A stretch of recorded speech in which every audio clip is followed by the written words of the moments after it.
ম্যাগলি বাঙালি চ্যানেলে সবাইকে নমস্কার, সবাইকে ওয়েলকাম।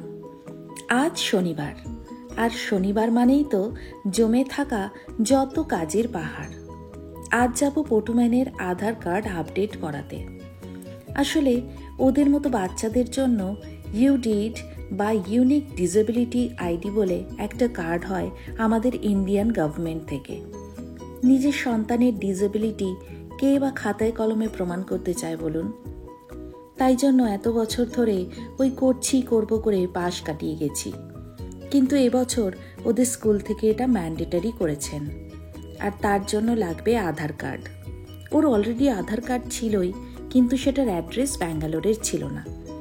আমার আর ছন্দকেরটা অনলাইন হয়ে গেলেও পটুরটা কিছুতেই হলো না জানেন।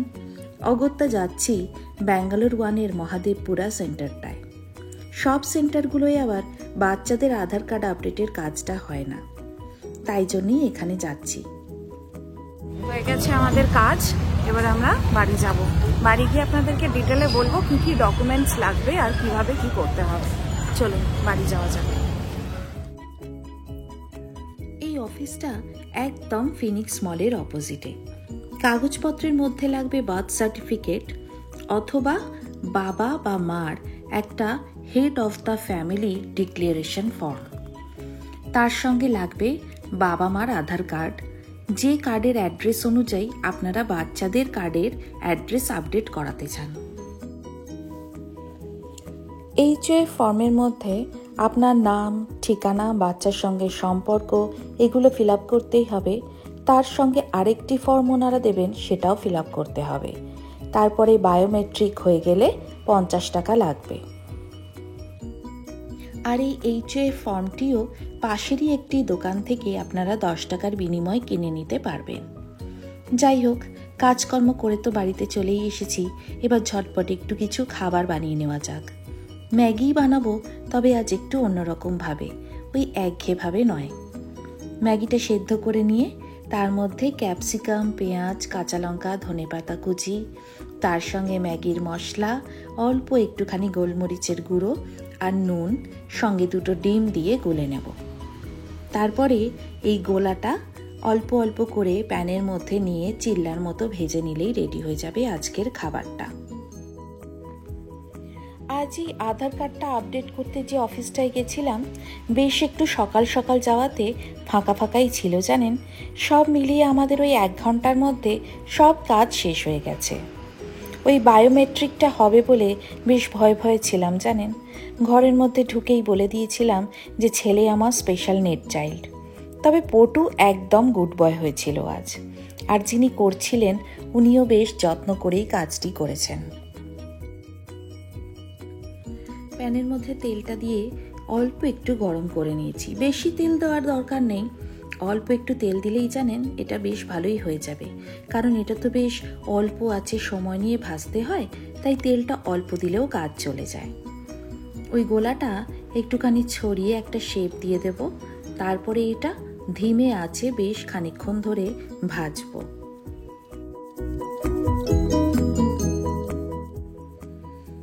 ওই পিঠটা মোটামুটি হয়ে গেছে, এবার একটুখানি হালকা করে নিয়ে এটা উল্টে দেব। এটা যে খুব বেশি করি তা নয়, মাঝে মাঝে করি। তবে দেখেছি পটুম্যান এটা খেতে খুব ভালোবাসে। ওই একঘেয়ে ম্যাগি খেয়ে খেয়ে আর ওর ভালো লাগে না, তখন একটুখানি এরকম মুখরোচক করে দিই। সপ্তাহে একটা দিন ক্যালোরির কথা না হয় নাই বা ভাবলাম। খাবারটা রেডি হয়ে গেছে, চলুন খেয়ে নিই। এরপরে যাব পটুম্যানের চুল কাটাতে।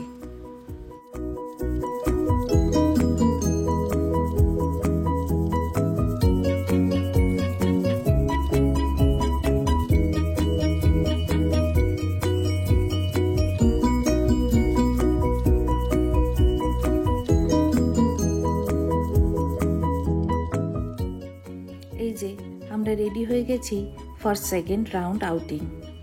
পটুম্যানের চুলগুলো দেখুন 1 মাসের মধ্যে কিরকম বড় হয়ে গেছে। স্কুল থেকে কমপ্লেন করার আগেই ভাবলাম আজকে চুলটা কাটিয়ে আনি। চলুন বেরিয়ে পড়ি। এই যে লিফটের মধ্যে দেখুন 1 বালতি জল রাখা, এটা কিন্তু ওই কমন এরিয়া মুছছেন যে মহিলারা তারাই রেখেছেন।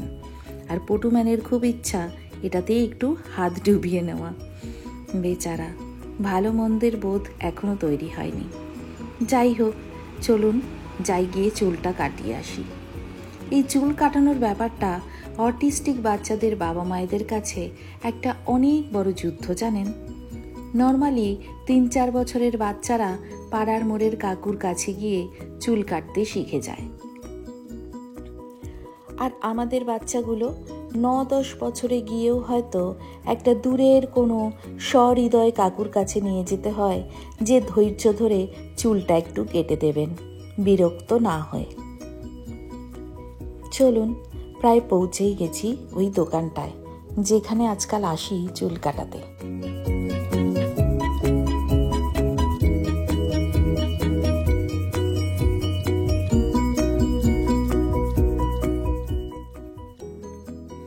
এই যে ভদ্রলোককে দেখছেন, উনি ধৈর্য ধরে পটুর চুলটা কেটে দেন লাস্ট 1-1.5 বছর ধরে। উনি তো চুল কাটছেন ওনার ছোটুর, হ্যাঁ ওই নামে উনি ডাকেন আমাদের পটুকে। আর আমি ভয় ভয় কাঁচের বাইরে দাঁড়িয়ে দাঁড়িয়ে দেখছি ব্যাপারটা। অনেক কিছু মেনে নেওয়া আর মানিয়ে নেওয়ার মধ্যে আজকাল সব থেকে বেশি কষ্ট হয় জানেন, এই কথাটা ভাবলে যে ওকে জড়িয়ে ধরে আদর করাটাও ছেড়ে দিতে হবে খুব তাড়াতাড়ি। আসলে ছেলেটা আমার সবাইকে জড়িয়ে ধরে, আপন পর জ্ঞান থাকে না তো ওদের। মানুষটাকে একটু ভালো লাগলেই জড়িয়ে ধরে আদর করে বোঝায় সেটা। তবে একদিন চেহারায়ও বড় হয়ে যাবে, পটুম্যান একদিন হয়ে উঠবে আর্যক। মানুষ তো এটা ভালোভাবে তখন আর নেবে না বলুন। তাই ওর এই অভ্যাসটা পুরোপুরি বন্ধ করে দিতে এখন থেকেই আমাদের ওর থেকে দূরত্ব বাড়াতে হবে। অন্তত ওর ডাক্তার, স্কুল আর থেরাপিস্ট সেই কথাই বলছেন আমাদের। কি আর করা, মেনে নেওয়া ছাড়া এই গুরু দায়িত্ব আর কি করে সামলাবো আমরা।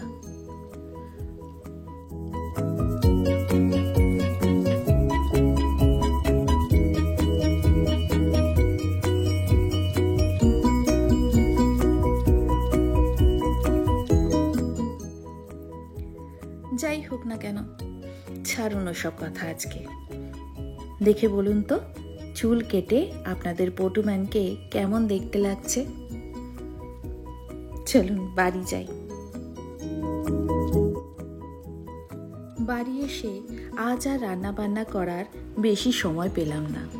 একে তো জলের প্রবলেম, তারপরে আমার মেয়েডু আসে ঠিক এই টাইমটাতেই।